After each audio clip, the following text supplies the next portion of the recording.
Hi, I'm Beth with American Patchwork and Quilting, and today I'm sharing tips for sewing Block 6 in our Bright New Day Block of the Month.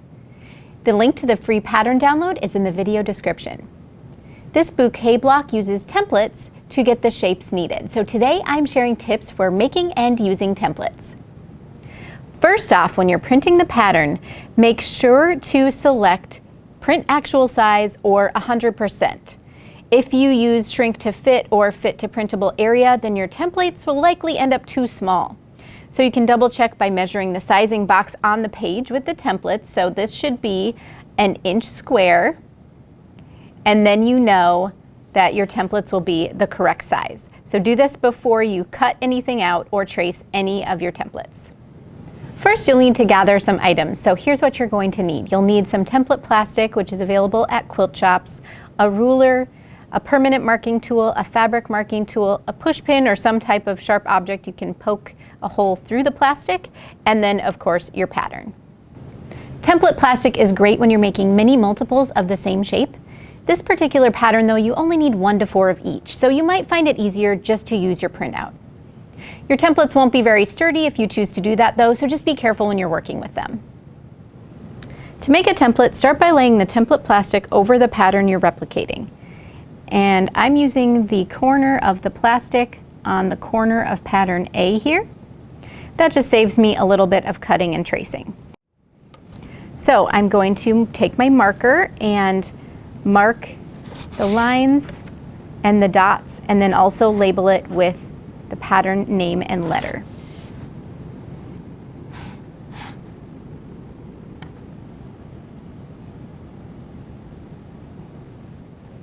The label is really helpful in case the template gets separated from your project.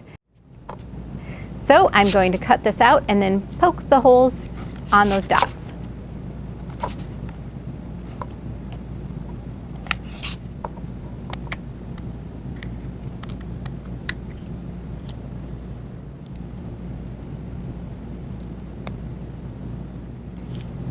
Now it's time to transfer the shapes to the fabric. So you flip your fabric over face down, and then you also want to flip your template face down. So I'm using the bottom edge of the fabric, which I know is straight, with the bottom edge of the template. That will just save me a little bit of tracing and cutting. And then I'm using my fabric marker and just tracing around my template.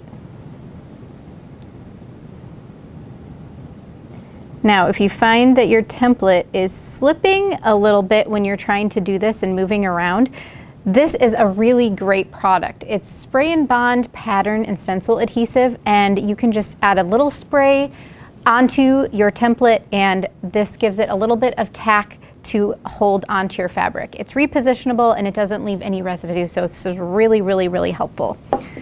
It's not as necessary on the smaller pieces, but the bigger pieces do tend to shift around a little bit more.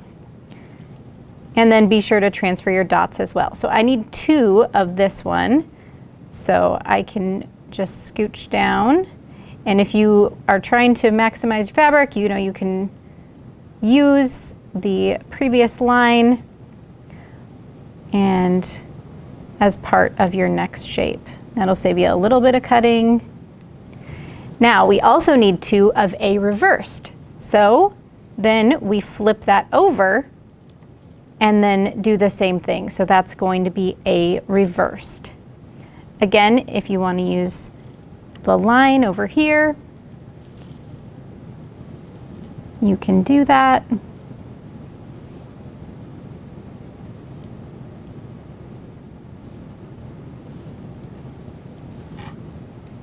So then simply cut out on the lines. I've cut out my A and B pieces, and so I've laid them out here with A, and this is A reversed and B reversed.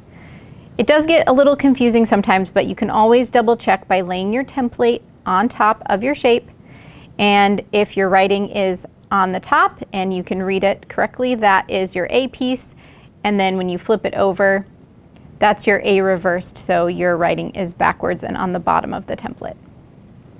So now here's where those positioning dots come in when you are going to sew your pieces together. So you're going to flip your A piece on top of your B piece, right sides together, and then you can take a pin, put it through the wrong side of your A piece, so through the dot, and then you can line that up with the dot on your B piece. And if you have a pattern here, you might not be able to see that because your dot is going to be on the wrong side. This just bled through since it's a light color, but you can just flip it over and just make sure you're getting it through that dot. And then you can do that on the other one too. So through the wrong side, and then line that up. And that way you know that that is in the correct position. So I just leave these in as a positioning pin and then add a pin here. And then you can just pin it however you like or just hold it. I like to add a little bit of a pin, and then you can sew your 1/4 inch seam.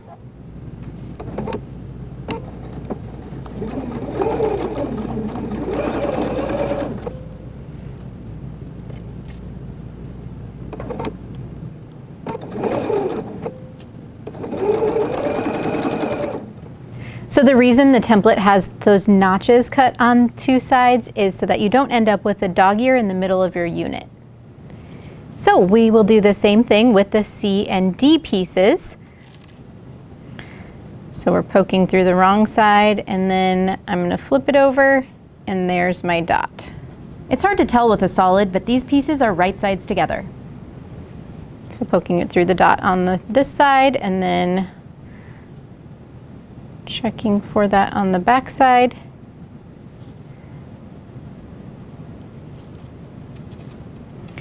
So that's how that lines up. Add some pins and then sew the 1/4 inch seam.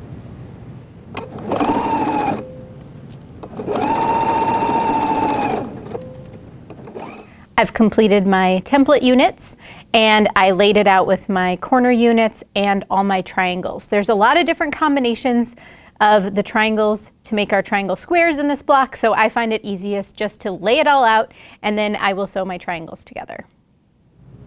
When you layer your template unit with your triangle, you'll notice it doesn't go all the way to the edge, so you can't exactly line it up on the ends. So if you line it up at the point, that will make sure that you are centered on that triangle. And because we're starting on a point, I always like to use a leader strip.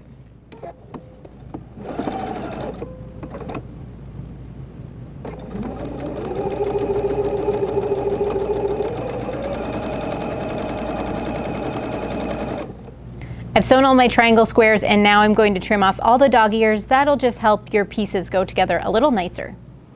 On this block, it's assembled in quadrants rather than rows, so I've sewn each pair together, and now I'll sew each quadrant together. The quadrants are sewn, and now I will sew these together to complete the block. Here are the 2 completed blocks. I was sewing today with the Storytime collection by American Jane for Moda Fabrics. This floral line looks so great for this bouquet block. It's nice and bright. And the second color option is using the Summer Picnic collection by Melissa Mortensen for Riley Blake Designs. Another adorable option here with the basket weave serving as the bouquet holder and fruits and florals up top. This block is great practice for making and using templates. Share your block with us in our Facebook group or on Instagram with the hashtag APQBOM2021. I can't wait to see all your completed bouquet blocks.